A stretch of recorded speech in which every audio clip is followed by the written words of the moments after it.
Why did you choose to reunite with Black Sabbath? Well, basically public demand. I mean, ever since the day we separated, there's been people constantly writing fan letters and on the road and saying, will we ever get to see Sabbath? You know, we never got to see the original Sabbath. The first Sabbath was the Sabbath that counts, and all this, you know, and there was a lot of bad feelings. There was we were having management problems, having legal problems. We were all messed up on drugs and alcohol, and it was just not right. However, since I left, there's been a few attempts to get it going. But I think if something's meant to happen, it's meant to happen at the right time, and it appears to be. It seems to be the right time right now. It's I just did the Ozfest with Sabbath, with Tony and Geezer. Wasn't entirely Black Sabbath. Bill Ward wasn't there, but when we play the NEC on the 4th and the 5th of December, I'm keeping my fingers crossed that Bill Ward will be there. Oh, it would be great. So, what made you go from in the late 60s, you know, the hype of flower power and stuff, you decided to form this metal band? Well, it was just that we never were a band to follow trends. I mean, if we'd have followed trends, we'd have been playing disco music. And when the Bee Gees came back in 1976 or whatever, we'd have started. We believed, we believed 100% in what we were doing. We weren't trying to be any different. We just believed in what we were doing, and I truly believe that if you really believe in what you're doing, you must have self-satisfaction first before anyone else. Yeah. Because if you're doing it just because it's a trend to, then you really don't like it, then you might as well not do it. You do it because as soon as that falls down, you're lost because you don't know where to go next. I'd rather go down fighting for something that I believe in than having somebody like William and Illy do somebody else's songs and then get caught because they want to be rock stars and whatever. It's just, there's so many people that get pushed down the drain in this business and just disregarded. And it's sad, you know, because, you know, I mean, people do anything to get success. People will do anything. People would go anywhere and do anything to get success. And then when they get the success, they go like, what now? You never go into a recording studio and go, let's make a bad record. It's time. But there again, sometimes it don't sell as many as the last one, but you know. So you think success is also luck as well? Oh yeah, like there's a certain amount of luck. There's a certain amount of luck, there's a certain amount of who you know, not what you know. There's a certain amount of timing. And there's a certain amount of talent as well, you know. I mean, I don't know, I asking me, I just go up there and do my best, and I've always said as long as there's an audience, I'll carry on, as long as I want a good, bad, or indifferent. A hard rock, I mean, look at how, they say it's your birthday, that's really a cool rock song, you know, and then I go from there to the long and winding road, obla-dee, obla-da, and they had every form of music, and they were accepted, and that's an incredible achievement as a musician, to be accepted in all areas of music that you try and sell to the audience, probably, because when you're in like a band like Black Sabbath or Ozzy Osbourne or what, you get sort of typecast, and if you try to veer off to do like an acoustic song, people go, oh, that's not what we want to hear, you know. But the Beatles, for me, had one of the biggest influences because of their melodies. They always had great melodies. Would have that be one band you would have liked to play in or be in?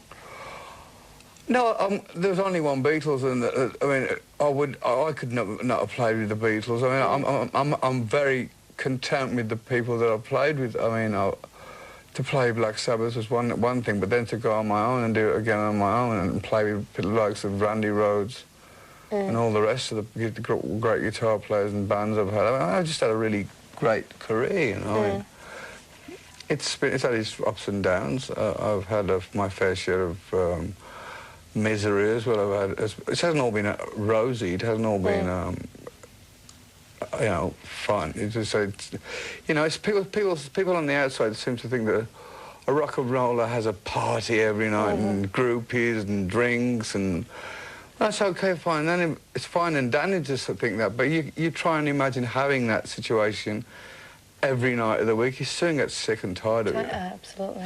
It's just, now I'm at my house here, when I'm back in England, or when I'm at my house in California, I don't really go out to clubs. I don't go out to bars. I don't go out to anywhere. I love being at home now. I got my things, my guns and my dogs and my bikes, and I just mess around, you know. And you have no bad habits left from the old days? Smoking. I don't do drugs. I don't do alcohol anymore at all. So you're completely sober now? Yeah. Do you like being sober? I have no choice. Yeah. And how come, what made you change? What made you go like, I'm going to stop doing drugs? And well, there's a saying they say, you know, I got sick and tired of feeling sick and tired, and it just was to wake up in the morning and I used to not want to drink, but the only way to get this dreadful feeling out of my mind was to take a drink. And then the whole thing would start again. I'd go out looking for drugs, and I would come back 4 days later in a dreadful state. And it was just, you know, it was just, I mean, I never like to say I'll never drink again, because I don't know. Yeah. But like I like to think, like, now, today, I'm not going to drink. I'm not going to get stoned today. Yeah, but tomorrow, if something dreadful was to happen to my family, I don't know what I would do. Or if something bad, real bad would happen, well, I couldn't cope with reality, or I couldn't cope with the day. I don't know what I would. You know, it's too much. It's too much of a thing to say to a recovering alcoholic. Yeah. To say that I will never drink again. I don't know. I just do a little bit at a time. Yeah, one day at a time. Yeah. And I also heard that story that your wife once years ago hid your clothes so you couldn't go out and buy a drink. Is that true? Oh yeah, all that crazy stuff, and go out in her dresses, and I used to do all kinds of stupid and crazy things. But that was part of me then, you know. I mean, I'm not any saner now. In fact, now I don't drink. I thought if I don't drink, I'll be boring. I'll get a lot more work done, and I enjoy life a lot more. You like saying, let's go fucking crazy. Yeah. That's your saying, right? That's your sentence. And you did go very crazy in the past. I still am. I mean, you saw the show just didn't. No, absolutely, absolutely. But I'm just... But in the old days, I would very rarely be on stage drunk or stoned. You know, it's only afterwards I'd get messed up. But so there's not that much of a difference now. The only difference is I seem to have a lot more energy, you know. Yeah, yeah. But you know, people have said to me, if you knew then what you know now, would you have stopped drinking years ago? And the answer is no. I stopped when it was time to stop. Yeah. And if I want to start again, I'll start. There's no big deal about it. You know, it's too much pressure. It's like in California now. It's like in the 70s, people would come to you and go, Ozzy, what star sign are you? And you'd go Sagittarian. But now they go, are you on the Alcoholics Anonymous program? How much time you got? It's like, what's it to do with you, you know? The people always try to make that their own business, in a way. It's none of their business. I know. And they do, all those people put too much pressure on your own self, you know? Because it's like if you go, I got 71 days. I don't know how many days I've got. I don't care how many days I've got. I just I'm not killing myself anymore. I just know today I'm not using cocaine or heroin or any of that good old booze, you know. And I heard that you bit in a press conference, a pigeon's head off. Is that true? That's one of millions of different crazy things. So they tell me I did. And about the bat on stage? Well, is that true? Yeah, that was in the last life. I